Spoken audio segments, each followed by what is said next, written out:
Toshkent viloyati Bo'stonliq tumanidagi Chorvoq suv ombori bo'yida turistik markaz qurilishi rejalashtirilmoqda. Ekofaollar esa bundan xavotirda. Yodingizda bo'lsa, 14-aprel kuni tadbirkor Emin Agalarov O'zbekiston prezidentiga Agalarov Development kompaniyasi tomonidan Chorvoq suv ombori atrofida 500 gektardan ortiq hududni egallagan Sea Breeze Uzbekistan dam olish doimiy yashash maskani qurilishi reja qilinganini aytib, loyihani taqdimot qilgandi. Dam olish maskanining suv ombori yaqinida qurilishi ekofaollarni xavotirga soldi.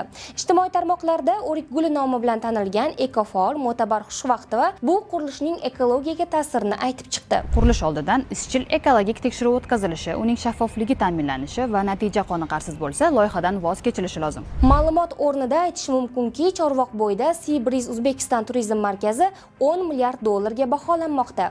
Videoga ko'ra, ijtimoiy tarmoqlarda mazkur loyiha aholi tomonidan ba'zi e'tirozlarga sabab bo'lgan.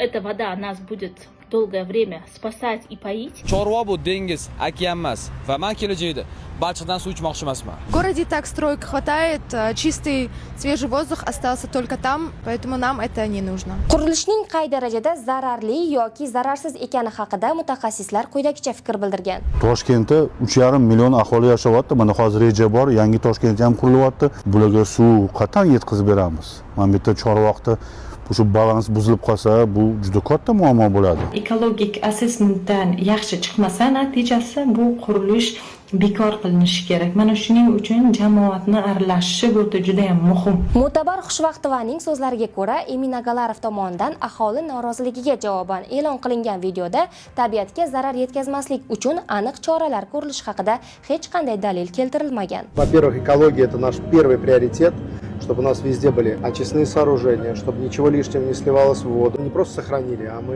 его улучшили максимально. Gidrometeorologiya ilmiy tadqiqot instituti kichik ilmiy xodimi Xudoyberdiyev Alisherning fikricha, motorli qayiqlarning barchasiga suv sifatini o'zgartiruvchi zaharli moddalar quyilishi ehtimoli mavjud. Suv sifati yomonlashgandan keyin u to'g'ridan-to'g'ri holiga yetib borish ehtimoli ham bor. Qishloq xo'jaligi maydonlariga yetib boradigan bo'lsa, u yerdagi ekinlarda o'zgarishga olib kelishi mumkin. Xushvaqtovaning so'zlariga ko'ra, agar qurilish jarayonida biron xatolik yuz bersa yoki Chorvoq suv omboridagi suv ifloslansa, biz yagona suv resurslarimizdan ajralamiz. Siz nima deb o'ylaysiz? Bu maskanning qurilishi suv omboriga zarar yetkazadimi? Buni izohlarda yozib qoldiring.